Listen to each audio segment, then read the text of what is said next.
Muy buenas noches, ¿cómo están? Bienvenidos, bienvenidas. Comenzamos esta semana corta, hoy día martes, en el servicio informativo de la Cooperativa Popular de Electricidad, con mucha información para compartir durante los próximos 60 minutos con todos y todas ustedes. En esta jornada, docentes universitarios iniciaron una nueva semana de paro en la Ciudad Autónoma de Buenos Aires. Los estudiantes tomaron el Colegio Carlos Pellegrini y también el Colegio Nacional de Buenos Aires en la ciudad de Santa Rosa. Hubo distintas actividades, no solamente en la ULPAM, sino también en el colegio que depende de la universidad, pero esos temas vamos a estar desarrollándolos en algunos minutos. Vamos a iniciar con una de las novedades que nuevamente vuelve a impactar a las personas con discapacidad. El gobierno nacional no le pagará más a las empresas de transporte por los pasajes que estaban destinados a las personas con discapacidad. Mientras sigue sin cumplirse la ley de emergencia en discapacidad, el gobierno se ensaña con este sector de la población. Este martes se eliminó el sistema de subsidios del Estado que compensaba a las empresas de micros de larga distancia por los pasajes gratuitos otorgados a personas de este colectivo. La medida se dio a conocer a través de la resolución del Ministerio, de la Secretaría en realidad de Transporte, que fue publicada en el boletín oficial esta mañana. Hasta ahora el gobierno subsidiaba parte del costo de estos pasajes gratuitos destinados a personas con discapacidad, trasplantados y pacientes oncológicos. Con esta medida dejará de hacerlo. Seguramente mañana vamos a tener alguna entrevista porque en este momento están reunidas organizaciones que trabajan con personas con discapacidad, el foro que trabaja con personas con discapacidad y que reúne a nivel nacional a distintas organizaciones para seguramente salir a repudiar esta medida. Vemos los títulos y comenzamos. ULPAM peligra el segundo cuatrimestre. Docentes universitarios iniciaron hoy una nueva semana de paro para exigir mejores salarios y el financiamiento educativo. Hubo tortas fritas en el colegio de la universidad y clases públicas en la Facultad de Exactas. Peligra el inicio de clases en el segundo semestre. Crisis en discapacidad, 6 meses de deuda. Prestadores de servicios para personas con discapacidad aseguran que la crisis en el sector se profundiza ante la falta de pagos del gobierno nacional. El centro de día El Andén denuncia que le deben 6 meses y que hacen malabares para no despedir a los trabajadores. No hay falsas denuncias en La Pampa. Un relevamiento nacional demostró que en Argentina las falsas denuncias son mínimas y que no tienen que ver con delitos de género. La fiscala Verónica Ferrero aseguró que en La Pampa no hay falsas denuncias por violencia de género. Cayó la confianza en el gobierno. El gobierno de Javier Milei volvió a verse afectado por una caída en el índice de confianza que realiza la Universidad Torcuato Di Tella. La administración libertaria registró una baja por quinto mes consecutivo, con una baja del 1,6% respecto a abril. La foto política de esta jornada es la reunión en Casa Rosada. Milei logró juntar a Santiago Caputo, a Manuel Adorni, a Martín Menem, tras una semana de intensas polémicas y de, cruzadas a través de las redes sociales. Luego de la última escalada de la interna de La Libertad Avanza y con su situación patrimonial en manos de la justicia, el jefe de gabinete, Manuel Adorni, volvió a encabezar este martes la reunión de la mesa política del oficialismo. En el encuentro volvieron a verse las caras por segundo día consecutivo el titular de la Cámara de Diputados, Martín Menem, mano derecha de Karina Milei, y el asesor presidencial Santiago Caputo, protagonistas del último cruce entre territoriales y celestiales, como se autodenominan las tribus libertarias. 3 fuentes aseguraron que el tema de la interna no se tocó, pero consiguió la foto Javier Milei tras una semana de cruces entre Menem y Santiago Caputo. Sobre este tema estuvo conversando hoy con Martín Virgili en su aporte semanal Felicitas Bonavita, quien también se refirió al duro discurso del obispo de la ciudad de Buenos Aires. Estamos hablando de Jorge García Cuerva, que ayer emitió, unas duras palabras haciendo referencia a la situación social realmente crítica que atraviesa la República Argentina en el Te Deum por el 25 de mayo. La escuchamos a Felicitas. El presidente Javier Milei vio en el Tedeum del fin de semana la posibilidad de mostrar una postal con todos los integrantes del gabinete reunidos, un gabinete que viene bastante golpeado por varias cuestiones, no solamente, y quizás la más grave por lo que tiene que ver con las causas de corrupción y la investigación por el presunto enriquecimiento ilícito de Manuel Adorni que viene obviamente muy cabizbajo, su hermano quedó imputado, especialmente porque recordemos que hace algunas semanas tuvo un intento de volver al ruedo, dijo se vienen otra vez las conferencias de prensa y bueno, duró muy poco porque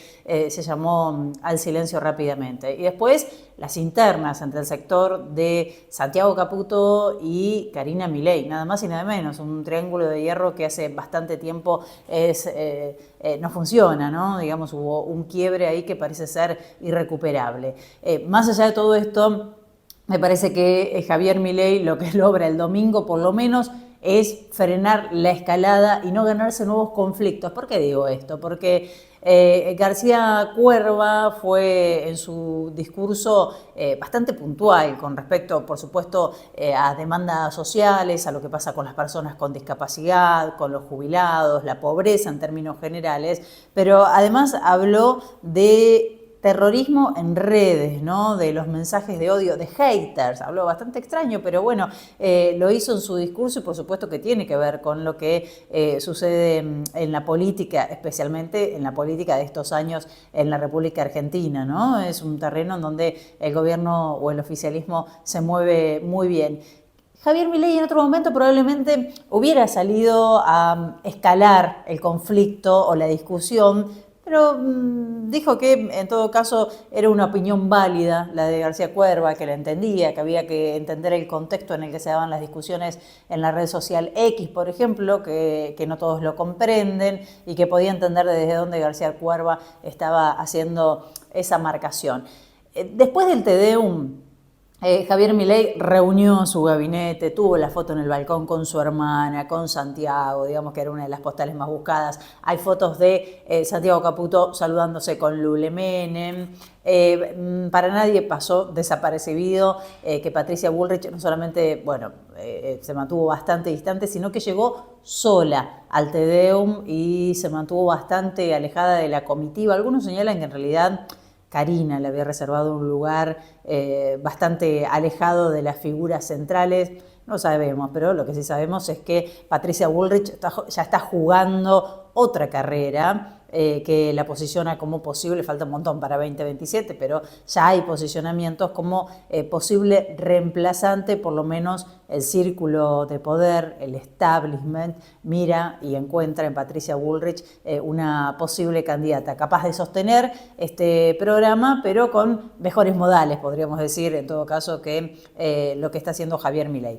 ¿Qué se viene para la semana? Porque lo que hizo, además de la foto, obviamente, el Ejecutivo o el oficialismo, es tratar de mirar hacia adelante con lo que se viene. Se viene la discusión por la ley hojarasca. Sturzenegger está a pleno porque quieren seguir con la reducción del Estado y con despidos también. Se viene la medida de sanción, van a intentar pasar la modificación a lo que son las zonas frías también por el Senado y se viene el super RIGI. Estas son algunas de las temáticas con las que el oficialismo va a intentar probar suerte, ¿no? Y no le está yendo tan mal, digamos, con los proyectos que envía al Congreso.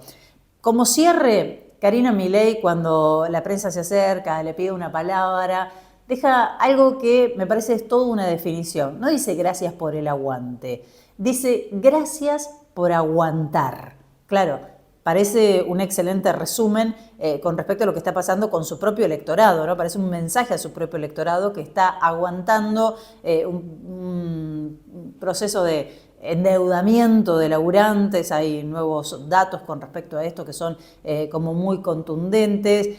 Parecen aguantar estas denuncias por corrupción, los casos de corrupción que chocan de lleno con lo que era la propuesta, digamos, de los libertarios que venían a luchar contra la casta y contra los privilegios de la política.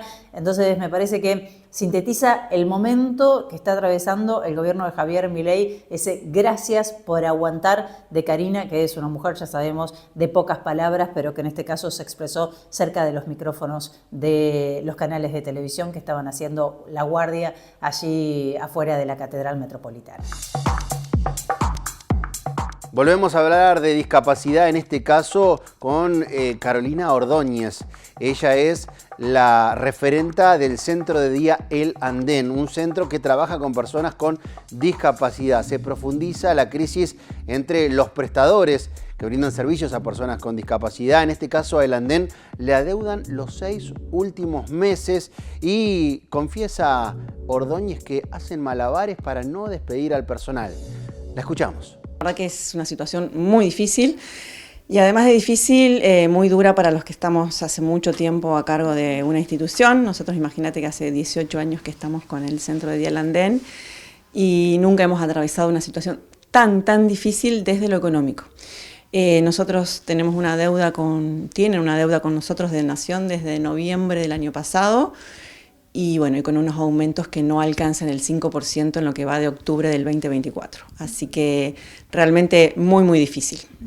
¿Cuántos chicos, chicas, adolescentes vienen al centro? ¿Cuántos profesionales hay también trabajando aquí?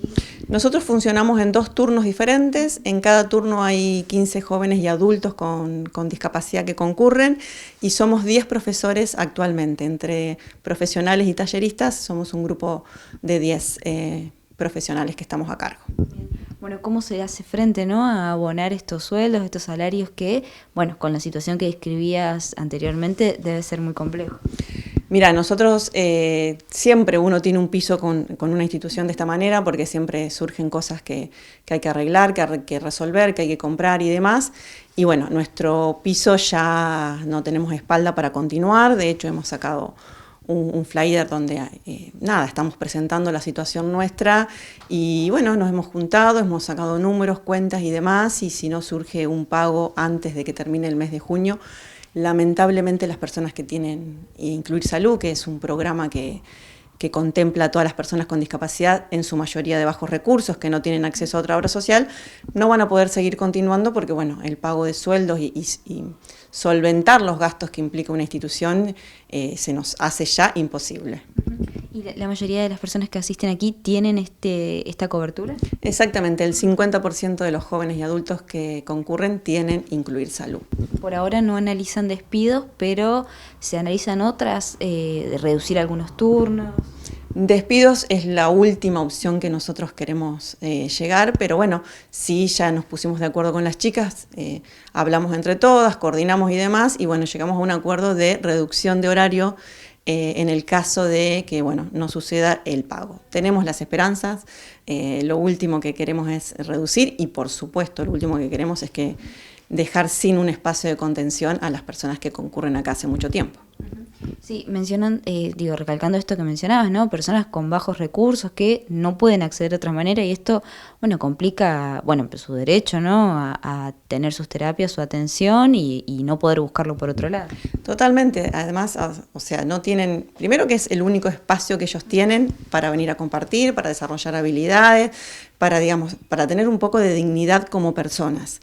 Y bueno, y las familias necesitan salir a trabajar para solventar, entonces estos jóvenes y adultos tienen que tener un espacio donde quedarse, que no sea solos en sus casas. Así que es muy difícil tomar una decisión, es muy difícil, bueno, pero 6 meses creo que es una larga espera y bueno, ya no podemos solventar más. Vamos a escuchar ahora una entrevista muy importante. Venimos siguiendo el proyecto de la diputada Carolina Lozada para penar las falsas denuncias por violencia de género. Bueno, fue repudiada Carolina Lozada porque el porcentaje es mínimo en la República Argentina. Se publicó un informe hace algunos días que habla de un 0,09% de falsas denuncias respecto del total de denuncias penales que se radican en la República Argentina. Bueno, hoy vamos a tener la palabra de Verónica Ferrero, fiscala de la provincia de La Pampa, integrante del Ministerio Público, quien asegura que del total de denuncias penales radicadas en 2022, 2023, 2024 y 2025 no hubo una sola por falsa denuncia. Es decir, las falsas denuncias por violencia de género, abuso sexual y otros delitos que tienen que ver con la órbita del género no existen en nuestra provincia. La escuchamos. Se nos encargó hacer un informe en relación a las falsas denuncias y falso testimonio, a los efectos de tener datos objetivos, digamos, de lo que ocurre en cada una de las jurisdicciones, aprovechando que todas las provincias argentinas están representadas en el observatorio. Concretamente fue hacer un análisis, se tomó un periodo de tiempo, 2023, 2024, 2025, a todos se le dio la misma consigna, a todas las provincias, a los efectos de que vieran cuántas causas se había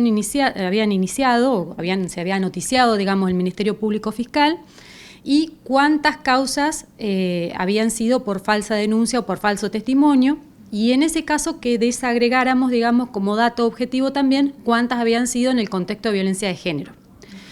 Del sistema de legajos penales de la provincia de La Pampa, en este periodo, 2023, 2024, 2025, se iniciaron 67.141 causas, de las cuales 18 causas fueron por falsas denuncias y 10 causas por falso testimonio. Cuando fuimos a desagregar, digamos, de este total de causas en la provincia de La Pampa, cuáles habían sido en el contexto de violencia de género, tenemos 0 causas en este periodo de tiempo relacionadas con violencia de género, lo cual significa causas, digamos, que tengan que ver con violencia contra la mujer, contra los niños o alguna situación de abuso sexual, ya sea contra una mujer o contra niños. Y lo que surgió, digamos, de ese relevamiento es que 8.2 millones de investigaciones penales registradas en las 17 jurisdicciones que sí participamos del informe, en este periodo de tiempo que acabo de mencionar, las falsas denuncias representan el 0,09% del total. Es decir, la conclusión del observatorio es que es un fenómeno marginal. No hay una situación que podamos decir que es problemática o que tenga que ver con un aumento en la criminalidad. Bueno, ¿amerita entonces aumentar las penas por falsas denuncias en contexto, digamos, de violencia de género con estos datos? Bueno, la respuesta es no, categóricamente no. Primero porque no hay dato empírico. Segundo porque agravar la pena de un delito no soluciona el problema. En ningún caso, ni en Argentina ni en el resto del mundo, el resultado, digamos, del aumento de criminalidad se ha resuelto aumentando las penas de los delitos. O sea, eso está desacreditado a nivel internacional, te diría. Pero básicamente en lo que tiene que ver con este delito, lo preocupante es que justamente lo que observamos desde el observatorio es la falta de denuncia. Es decir, la mujer no se acerca a denunciar, mucho menos cuando son situaciones de abuso sexual. Es muy difícil para una mujer o un niño venir a denunciar una situación de este tipo. Y si a esto le sumamos que posiblemente podría caberle una pena más grave, la conclusión es que desalienta, digamos, que las mujeres y los niños puedan denunciar situaciones de violencia en su perjuicio, lo cual considero que violenta el derecho de las personas al acceso a la justicia, no nos permite seguir luchar, digamos, contra los estereotipos de género, que justamente lo que buscan es esto, que la mujer tenga un espacio en donde ir y poder relatar el hecho y que un sistema investigue ese hecho para ver si efectivamente sucedió, cómo sucedió, porque recordemos que llegar a una condena requiere de una investigación previa donde se deben reunir los elementos probatorios para acreditar la existencia del hecho y la autoría de la persona que estamos indicando como responsable. Entonces, creo que en este sentido es claro el informe en cuanto es un fenómeno marginal. Tal como ocurre en los Estados Unidos, el gobierno de Javier Milei pretende habilitar la venta de medicamentos en supermercados, kioscos y otros comercios de cercanía. El Ministerio de Desregulación y Transformación del Estado, que conduce Federico Sturzenegger, trabaja sobre los cambios al decreto de ley 17.565, la norma que ordena el funcionamiento de las farmacias para permitir que los medicamentos de venta libre aparezcan en góndolas de comercios como supermercados y kioscos. Hoy, las especialidades medicinales se venden solo en farmacias y con control profesional, salvo el caso de Pharmacity, que opera con un esquema distinto por un amparo judicial. Pero ahora el gobierno nacional avanza con la idea de que aquellos productos que no necesitan receta, como analgésicos, antiácidos y otros remedios de acceso libre, puedan comercializarse en comercios de cercanía. Reitero, el gobierno quiere vender medicamentos en supermercados.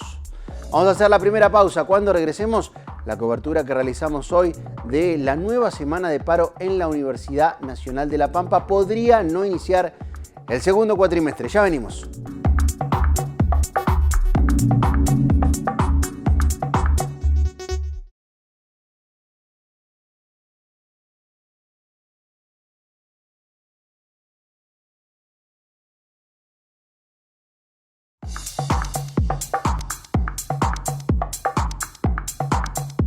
Segundo bloque de CPE Noticias, regresamos con una información, por cierto, lamentable. El fallecimiento de un policía ocurrido en la ciudad de Eduardo Castex. Allí falleció este uniformado víctima de un siniestro vial. Estamos hablando de un joven efectivo de la policía pampeana que perdió la vida de manera instantánea tras colisionar con la motocicleta en la que se desplazaba contra un camión que se encontraba estacionado en la vía pública. El episodio ocurrió aproximadamente a las 7 de la mañana en la avenida Rubén Hugo Marín, frente al barrio Nahuel, conocido popularmente en el sector como barrio hipotecario. La víctima fue identificada como el agente Jonathan Freitas, de 28 años, quien prestaba funciones en la institución policial desde hacía 3 años. Con la muerte de Freitas, ya son 15 los muertos en siniestros viales ocurridos en la provincia de La Pampa en el año 2026. Ahora sí, lo prometido, inició una nueva semana de paro en la Universidad Nacional de La Pampa, también en el Colegio Universitario. Estuvimos conversando este tema con el secretario de ADU, quien anticipó que podría no iniciar el cuatrimestre que viene, el segundo cuatrimestre, si el gobierno de Javier Milei no garantiza el financiamiento universitario que fue votado 2 veces por el Congreso. Compartimos la entrevista con Santiago Audicio. El gobierno ya lleva más de 200 días sin aplicar la ley de financiamiento, sin acatar lo que debe acatar, sin cumplir lo que debe cumplir, que es la aplicación de la ley de financiamiento, que viene en buena medida a recomponer nuestros salarios que han perdido un 50%. Venimos ya en un plan de lucha que se viene repitiendo de realizar paros semanales, y el paro semanal implica no hacer actividades docentes, académicas, que incluyen dar clases, hacer evaluaciones y si corresponden exámenes finales tampoco. Los compañeros y las compañeras del colegio preuniversitario, a cargo del acto del 25 de mayo, lo hacen también en enmarcado, ¿no?, en estas circunstancias que estamos atravesando de la medida de fuerza. ¿Cómo viene la adhesión? Digo, ¿era alta? ¿Sigue siendo alta? La adhesión es alta, solo que no debemos confundir que en algunas facultades no es, por decirlo de alguna forma, no estiran a hacer paros, y algunos docentes se justifican que no toman asistencia a un parcial, pero realmente a un trabajo práctico, pero lo están haciendo.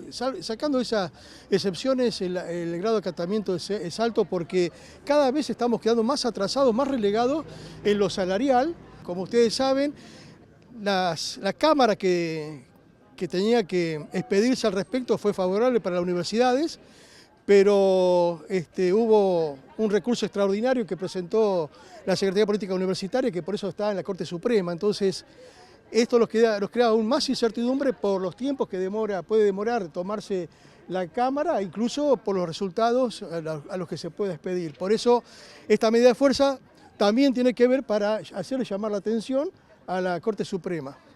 ¿No están teniendo, digamos, el resultado que ustedes esperan? ¿O sí? ¿Cómo lo evalúan? ¿Cómo pueden seguir después de esto? En lo político, nosotros evaluamos que tenemos un éxito, porque tengamos en cuenta que para la fecha que se hizo la marcha del 12 de mayo y la semana pasada, el secretario de Políticas Universitarias está amenazando a los rectores y rectoras que en caso de que se sostengan estos paros, que ellos entiendo que son un abuso, que es cuando es un derecho y está contemplado en la Constitución y en las normas internacionales, ellos están amenazando, ¿no? Amenazan con que van a redistribuir los fondos en aquellas universidades donde se hacen paros. De alguna forma son triunfos, ¿no? Porque están preocupados, tienen un temor, por eso en 15 días, 10 días hizo Alejandro Álvarez, que es el secretario de Política Universitaria, hizo 2 veces esta amenaza, que en el día de hoy ADU está comunicando a las al rectorado y a cada facultad que se expida a favor de la defensa de los derechos, en nuestro caso el derecho de hacer huelgas, ¿no? Hacer paros. El gobierno algún tipo de temor tiene que tener por estas amenazas que está haciéndole a los rectores y rectoras. Esta semana paro, toda la semana, ¿y cómo seguirían después?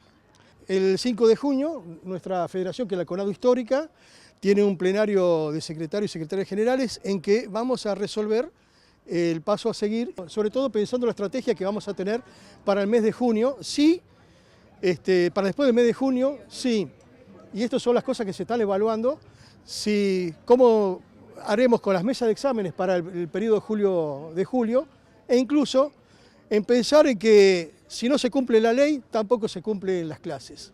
O sea, podría Sí, se va a empezar tomar. el segundo cuatrimestre, el segundo semestre. Tal cual. Sí, o sea, se está evaluando, ya te digo, ¿no? Con mucho vigor esta idea. Vamos a hablar ahora con Luis Fagiani, quien es el referente gremial de los trabajadores de ARCA, la ex AFIP. Señalan que 246 agentes de este organismo nacional fueron ascendidos de una manera bastante llamativa. Entienden que hubo favoritismo político, que no fueron claros los ascensos, que el gobierno nacional no viene realizando los ascensos que le corresponden al personal de este organismo como venían realizándose regularmente, y que en el último año, sumándose a los 2 años previos de la gestión de Javier Milei, perdieron los salarios un 40% del poder adquisitivo. Compartimos la entrevista con Luis Fagiani. Desde hace muchos años no tenemos una carrera administrativa o de trabajo, digamos, que funcione regularmente. Yo tengo 37 años de antigüedad en el organismo y ya desde que yo entré ya la carrera no funcionaba, así que todos los ascensos que se han ido dando con el paso del tiempo siempre han sido designaciones que han sido a dedo, no han habido ascensos por concurso. La cuestión es que en esta circunstancia lo que sucedió es que si bien hay una cantidad importante de compañeros que tenían que cambiar de categoría porque su actual situación laboral lo requería, como es el caso de algunos jefes de determinadas áreas y demás, tenían que cambiar de categoría, esto ha sido habitual que sucediera, se incorporó en este listado una serie de personas que, a nuestro criterio por lo menos, tienen un carácter irregular. Así que claramente esto es lo que nosotros denunciamos. ¿Me sorprende el número también? Digo, 246, ¿es mucho? ¿Se había dado en algún otro momento tanta cantidad? En otras oportunidades se han dado ascensos, pero sí en pequeñas cantidades y, como dije antes, tuvimos circunstancias donde todo el personal recibió un ascenso. Pensemos que la organización completa tiene alrededor de hoy 18.700 trabajadores más o menos en ARCA, divididos entre lo que es aduana y DGI. Entonces, siempre esto fue una cuestión normal que se dieran, pero esto sucedió, digamos, en el gobierno de Alberto Fernández, al comienzo del gobierno de Alberto Fernández, y después no hubo más cambios de categoría y claramente ahora lo que nosotros vemos es que esto incluye a gente que no estaba en condiciones de recibirlo, por lo menos no en la forma que correspondía, ¿no? Mencionaste vos que fueron a dedo, digamos. ¿Entienden que hay algún amismo, algún interés o alguna situación similar en estos ascensos? Sin duda, sin duda.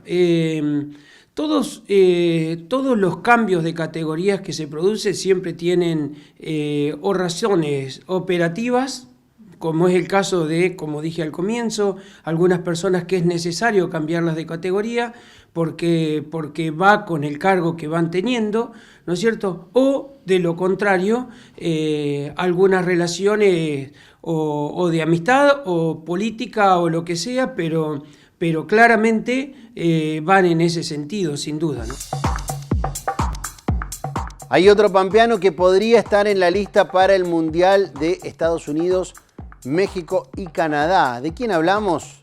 Del pampeano Capaldo, quien fue convocado por Scaloni para los amistosos previos al Mundial. A 16 días para el comienzo del Mundial 2026, Lionel Scaloni aún no confirmó la lista de 26 jugadores para la selección argentina, pero se filtraron 5 futbolistas que fueron citados para entrenar con el equipo, que viajarían a los Estados Unidos para los 2 amistosos previos a la competencia. De acuerdo por lo informado con el canal ESPN, Santiago Beltrán de River Plate, Joaquín Freitas de River también, Tomás Aranda de Boca Juniors, Ignacio Obando de Rosario Central, Simón Escobar de Vélez y Nicolás Capaldo del Hamburgo SB de Alemania recibieron el llamado del cuerpo técnico albiceleste para estar con el equipo en los duelos preparatorios ante Honduras e Islandia, antes del debut por la Copa Mundial frente a Argelia, programado para el 16 de junio en Kansas. Según detalló el periodista Diego Monroy, Capaldo es el único que tiene chances ciertas de meterse en la lista final de los 26 apellidos para el certamen. De esta manera serían 2 los pampeanos, teniendo en cuenta que Alexis McAllister, quien fue campeón en el Mundial de Qatar, ya está entre los casi conformados de la lista de Scaloni. Veremos qué pasa. Por lo pronto, Capaldo será parte de los jugadores para los 2 amistosos previos al Mundial. Nueva pausa, ya venimos.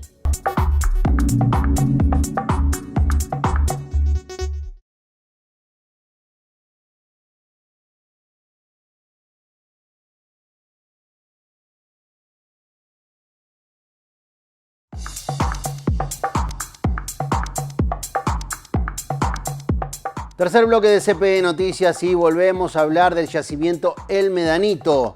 4 firmas quieren quedarse con la operación transitoria del yacimiento hasta tanto se resuelva quién será la empresa que tendrá la explotación del yacimiento por las próximas décadas. 4 empresas se presentaron para operar de manera transitoria el área hidrocarburífera El Medanito por un plazo máximo de 8 meses. Las firmas que formalizaron sus ofertas fueron la UTE Abastecimiento y Servicios, Sociedad Anónima Medanito, Limay Energy, Ribeiro y Tango Energy Argentina. En paralelo, el gobierno provincial deberá avanzar en las próximas semanas con el llamado a una licitación nacional e internacional para otorgar la concesión del área por un periodo de 25 años. De acuerdo con el cronograma oficial, este martes venció el plazo para la presentación de ofertas. El proceso forma parte de la denominada Ley de Transición de El Medanito, aprobada por la legislatura provincial el pasado 7 de mayo con amplio respaldo político. Bueno, en los próximos días seguramente tendremos ya el nombre de la empresa que se quedará a cargo por 8 meses de la operación transitoria de El Medanito. Julio Acosta es el secretario de Luz y Fuerza La Pampa. El gremio está pidiendo más puestos de trabajo, más operarios en la Administración Provincial de Energía porque sostienen que faltan trabajadores en áreas sensibles y que ha crecido la inseguridad dentro del organismo. Están pidiendo 13 puestos, lo dice Julio Acosta. Hoy tenemos necesidades urgentes, nosotros tenemos urgencias que estamos reclamando para cubrir esos puestos. Hicimos un acuerdo paritario donde reconocíamos tanto la parte de los directivos de la Administración Provincial de Energía como nosotros, de que es absolutamente necesario el ingreso de 13 trabajadores para trabajar, 13 como mínimo, para trabajar con seguridad. ¿Por qué? Porque hoy esas vacantes que se produjeron, digamos, por jubilaciones, por retiros, etcétera, digamos, ha comprometido la seguridad en el trabajo. Entonces, no pueden salir a trabajar en una línea de alta tensión 2 trabajadores, ¿no? Las cuadrillas se componen de 4 trabajadores. Entonces, claro, exactamente. Y en las estaciones transformadoras hay turnos que no se cubren porque no hay reemplazos y los trabajadores no pueden trabajar 16 horas consecutivas. O sea, lo pueden hacer ante una emergencia, pero no es lo habitual. Entonces lo que pedimos es eso, que se cubran algunas vacantes que están donde está en riesgo la seguridad, la vida de los trabajadores, pero también donde está en riesgo las instalaciones de la APE. Entonces, la propuesta, y que fue un acuerdo paritario que se hizo aproximadamente 1 mes y medio, 2 meses, es atender las emergencias primero y después, poco a poco, ir cubriendo las demás necesidades.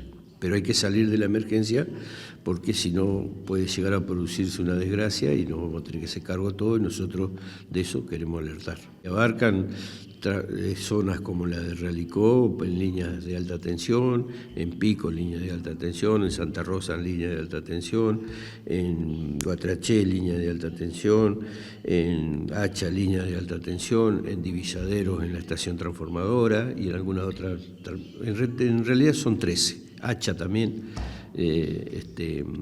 ahí en la estación transformadora hace falta por lo menos un ingreso. ¿Cuánto personal se está trabajando actualmente? Y actualmente se está trabajando alrededor de 192 trabajadores en la Administración Provincial de Energía, pero hay que entender de que la Administración Provincial de Energía participa en todo el proceso del sistema eléctrico pampeano, o sea, genera, transporta y distribuye, porque distribuye en todo el oeste pampeano. En todo el oeste pampeano no hay cooperativas, y eso lo atienden los trabajadores de APE, que son Santa Isabel, La Ahumada, Algarrobo, El Águila, algunas localidades de esa zona, digamos, están atendidas por trabajadores de la Administración Provincial de Energía. La Universidad Torcuato Di Tella publica mensualmente el índice de confianza en el gobierno. ¿Cuál es la novedad?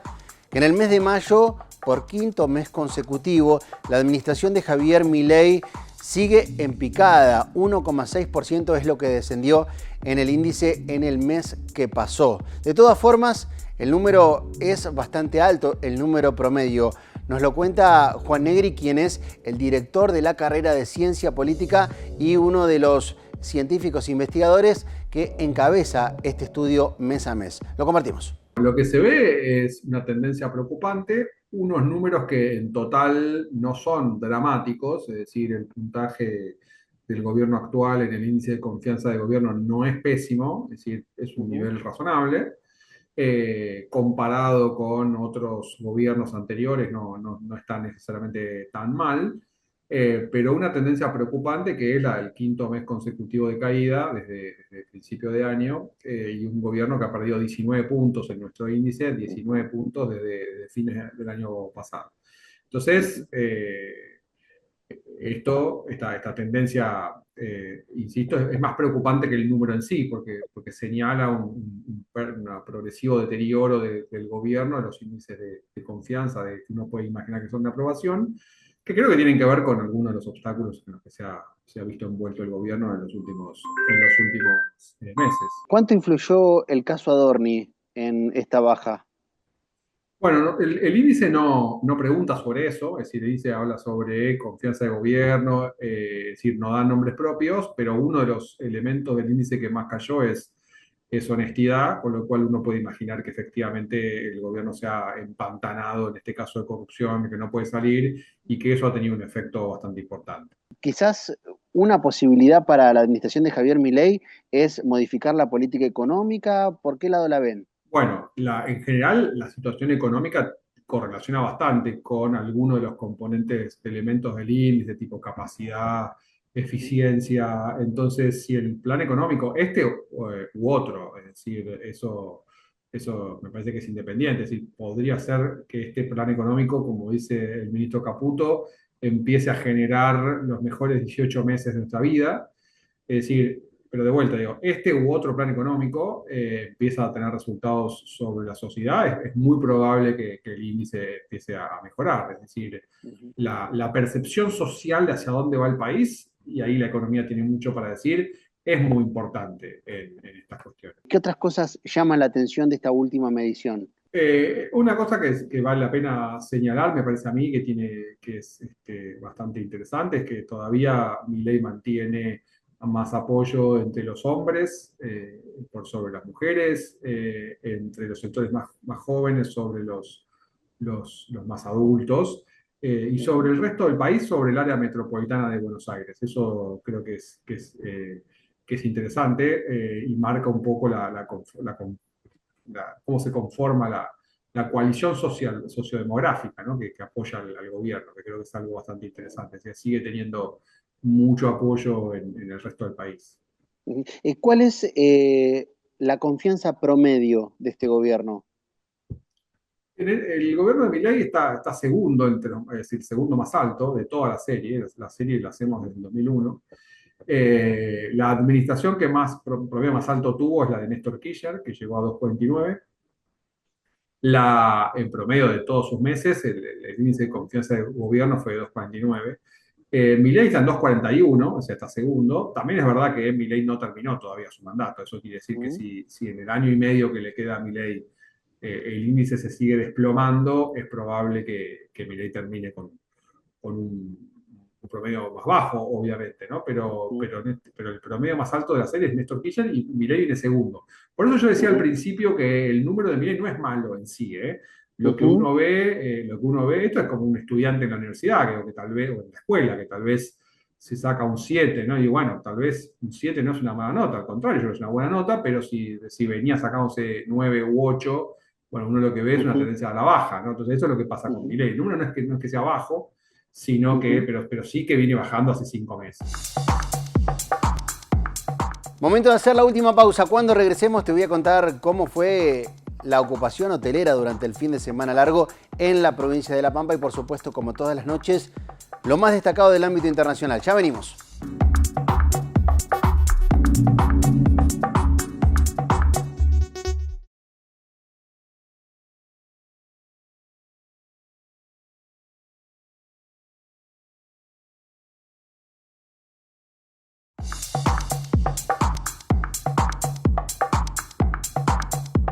Último bloque de CPE Noticias. Momento de compartir, como todas las noches, lo más destacado del ámbito internacional. ¿Con qué comenzamos?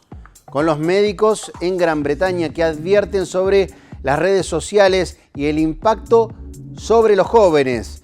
Las redes sociales son el nuevo tabaco. Este es el diagnóstico de los líderes médicos británicos cuando la sociedad insta al gobierno laborista a prohibirlas para los adolescentes que tienen menos de 16 años. Los niños están expuestos continuamente a contenido de odio adictivo y sumamente perturbador, advierte un estudio de la principal voz del sector médico. La dirección del Partido Laborista está considerando una prohibición total para menores de 16 años. Nos vamos ahora a Irán, que restableció el acceso parcial a Internet. Irán ha comenzado este martes a restablecer el acceso a Internet, una señal de que el bloqueo más prolongado de este tipo en la historia está llegando a su fin en medio de una iniciativa diplomática para poner fin a la guerra con los Estados Unidos. El grupo de monitoreo NetBlocks informó que el martes se produjo una restauración parcial después de 88 días de apagón casi total en la red nacional, lo que demuestra que la conectividad ha aumentado de casi cero a alrededor del 35% de los niveles habituales. Nos vamos ahora a Bolivia. Continúan las protestas y el gobierno admitió un asesinato. El gobierno boliviano admitió este martes que la muerte de un manifestante de 24 años se produjo durante las protestas que exigen la renuncia del presidente Rodrigo Paz. Según un certificado médico, la víctima recibió un disparo durante un operativo policial y militar para liberar bloqueos en La Paz, ciudad que lleva 4 semanas sitiada por barricadas. El gobierno expresó sus condolencias a la familia e inició una investigación reiterando que los agentes del orden no están autorizados para usar armas de fuego ni balas de goma. Federico Núñez es uno de los funcionarios que forma parte de la Secretaría de Turismo.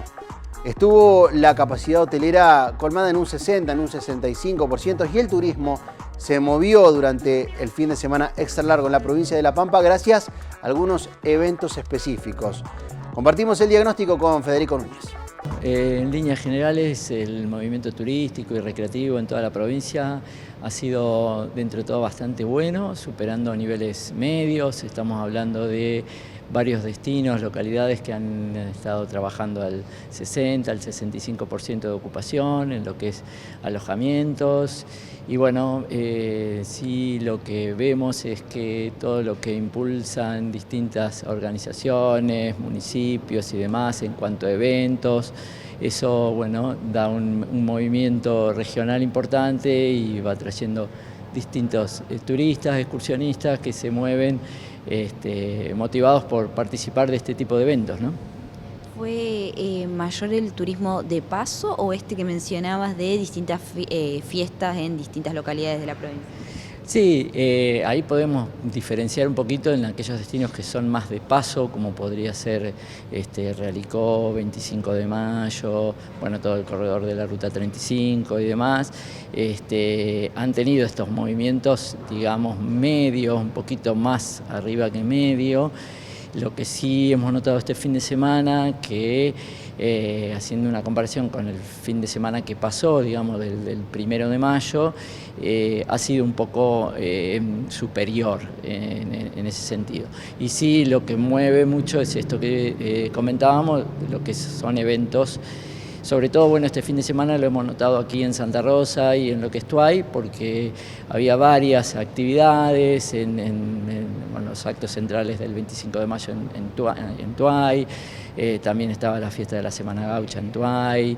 En Santa Rosa había distintos eventos deportivos, artísticos también, teníamos shows de bandas y demás, que bueno, eso se notó en cuanto al porcentaje de ocupación también en lo que es Santa Rosa y Tuay. Se habla un poco de por ahí el turista viaja o la gente viaja y gasta tal vez un poco menos que antes. ¿Cómo está ese promedio de gasto? Sí, en general se nota por ahí que son o estadías más cortas o, como decíamos, movimientos de excursionistas, que se da el movimiento durante el día pero no pernoctan.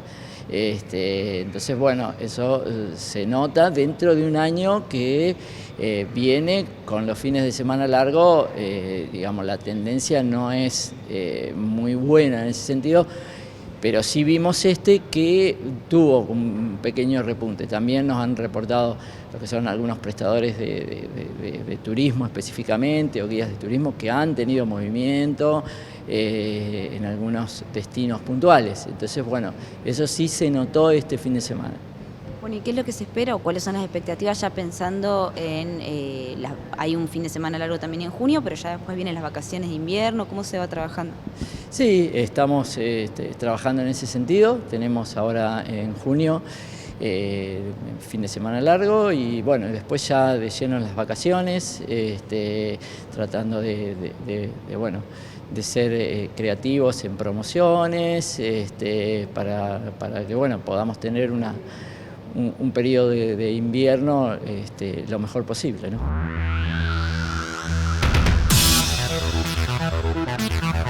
En pantalla estamos viendo el pronóstico del tiempo para mañana en 6 localidades de nuestra provincia y ya les anticipo que se espera un cielo parcialmente nublado en todo el territorio pampeano. En Realicó y General Pico la misma temperatura, mínima 8, máxima 19. En Catriló mínima 7, máxima 18 y en General Hacha, al centro de La Pampa, mínima 7, máxima 17. Nos vamos al noroeste. En Victorica parcialmente nublado el cielo, mínima 8, máxima 19 y en 25 de mayo parcialmente nublado también, mínima 7, máxima 18. Y en la ciudad de Santa Rosa nos esperan 6 días de cielo parcialmente nublado. Mañana miércoles mínima 7, máxima 18, el jueves mínima 9, máxima 17 y el miércoles mínima 11, máxima 19. Sube la temperatura el día sábado, mínima 9, máxima 20, el domingo mínima 10, máxima 18 y cerramos con el día lunes, mínima 9, máxima 18 grados.